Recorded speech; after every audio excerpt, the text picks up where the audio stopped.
দেখেন আমাদের ক্রিকেট বোর্ডে যা হয়, আমাদের ক্রিকেটারদের ব্যক্তি জীবন নিয়ে যা হয়, কিন্তু আমাদের খেলার মান উন্নয়ন নিয়ে কিছুই হচ্ছে না। যত আলোচনা দেখবেন যে ক্রিকেটারদের ঘিরে, যত আলোচনা ক্রিকেট বোর্ড ঘিরে, সেটা প্রেসিডেন্টকে ঘিরে, বিভিন্ন ডিরেক্টরদের ঘিরে, কিন্তু আমাদের ক্রিকেটের ওইভাবে চোখে পড়ার মতো কোনো উন্নতি ঘটতেছে না। আমরা খুবই আনলাকি দর্শক, বাংলাদেশের দর্শক। মানে আমাদের ক্রিকেট বোর্ড কি এইটা বোঝে কিনা আমি বুঝি না। পৃথিবীর অনেক দেশ আছে যাদের এইরকম পাগলা, মানে সরি টু সে, আমি পাগলাই বলতেছি, পাগলা ফ্যান বেজ নাই। মানে ক্রিকেটের জন্য আমরা নাওয়া খাওয়া ছেড়ে দিতে রাজি আছি।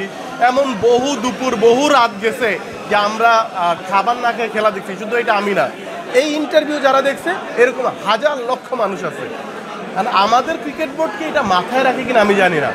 যা ঘটছে অনাকাঙ্ক্ষিত ক্রিকেট বোর্ডে প্রেসিডেন্ট নিয়ে, এইটা না ঘটে যদি আমরা দুবাইয়ের সাথে আমরা 2টা ম্যাচ সিরিজ হারলাম, পাকিস্তানের সাথে তো হারতেইছি।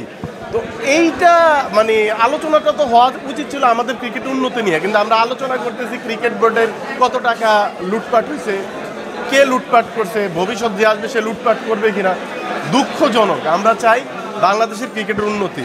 বাংলাদেশের ক্রিকেটের প্রেসিডেন্ট, ডিরেক্টররা যদি এই সমস্ত বিষয় নিয়েই ব্যস্ত থাকে, যে টাকা ভাগাভাগি বা দোষ ত্রুটি ধরা নিয়ে, তাহলে ক্রিকেটের উন্নয়ন কখন হবে? আমরা চাই আমাদের ক্রিকেটের উন্নয়ন হোক। এই জাতীয় নিউজ আমরা আর দেখতে চাই না, শুনতেও চাই না। তবে আমিনুল ইসলাম বুলবুল ভাইয়ের জন্য শুভকামনা। চমৎকার ক্রিকেটার ছিলেন এবং বোর্ডকে চমৎকারভাবে সামলাবেন সেই প্রত্যাশা।